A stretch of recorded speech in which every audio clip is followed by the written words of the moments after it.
जमशेदपुर अभिभावक संघ ने नई शिक्षा नीति 2020 को लागू करने को लेकर उपायुक्त कार्यालय पर किया प्रदर्शन। कहा निजी स्कूल 9वीं कक्षा के लिए मांग रहे हैं फीस। देखिए यह दृश्य। तब से लेकर अब तक अभिवंचित एवं कमजोर वर्ग के बच्चों का निजी स्कूल के 6 सीटों पर नामांकन होता आया है और अभी भी चल रहा है।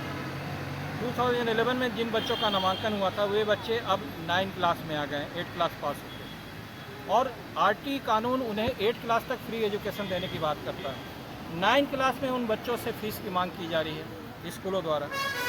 ऐसे में जबकि उन परिवार की आर्थिक स्थिति ऐसी नहीं है कि वे समान वर्ग के बच्चों की तरफ फीस दे पाए, ऐसे में जबकि राष्ट्रीय नई शिक्षा नीति झारखंड में अब तक लागू नहीं हुआ, जबकि भारत सरकार ने उसे लागू कर दिया और उस राष्ट्रीय शिक्षा नीति में इन बच्चों को, अभिवंचित एवं कमजोर वर्ग के बच्चों को 12 क्लास तक फ्री एजुकेशन देने की बात है। वर्तमान में नई राष्ट्रीय शिक्षा नीति झारखंड में नहीं लागू होने के कारण ये बच्चे मानसिक रूप से प्रताड़ित हो रहे हैं, क्योंकि एक तरफ स्कूल प्रबंधन इन्हें फीस जमा करने के लिए प्रताड़ित कर रहा है क्लास में सभी बच्चों के सामने, दूसरे तरफ आर्थिक संपन्नता नहीं होने के कारण बच्चे फीस नहीं दे पा रहे हैं।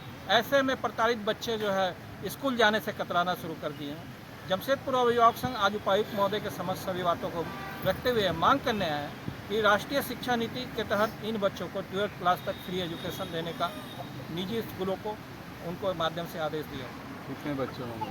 अभी तो मोतीलाल नेहरू पब्लिक स्कूल ने ये मामला शुरू किया है और भी धीरे धीरे स्कूलों के और भी केपीएस के मामले सामने धीरे धीरे आ रहे हैं, सुनने में आ रहे हैं। केपीएस में अभी 4 बच्चे हैं जिनको प्रताड़ित किया जा रहा है और केपीएस के भी आज अभिभावक आए हुए हैं। उन्होंने कहा कि इस तरह की बात सामने आई है, हम लोग को भी सूचना देने की बात हो रही है कि फीस जमा करने के लिए, और ये कहा जाए कि ये डेली कमाने खाने वाले लोग हैं।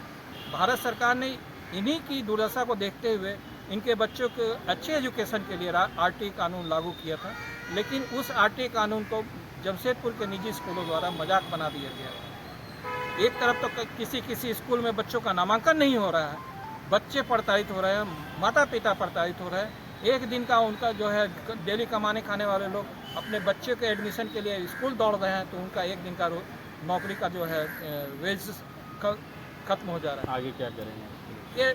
ये आंदोलन चरणबद्ध चलता रहेगा लगातार, और जब तक राष्ट्रीय शिक्षा नीति लागू नहीं होगी, इन बच्चों को 12 तक फ्री पढ़ने का अधिकार जब तक नहीं मिलेगा, आंदोलन लगातार चलेगा। कितना फीस मांग रहे हैं? हर स्कूलों का अलग अलग रुपये का है। जैसे मोतीलाल का 3,500 के आसपास है, केपीएस का भी उसी के आसपास में है 9 क्लास का। तो ये मतलब स्लैब जो है निजी स्कूलों का थोड़ा सा 19-20 है, लेकिन स्लैब वही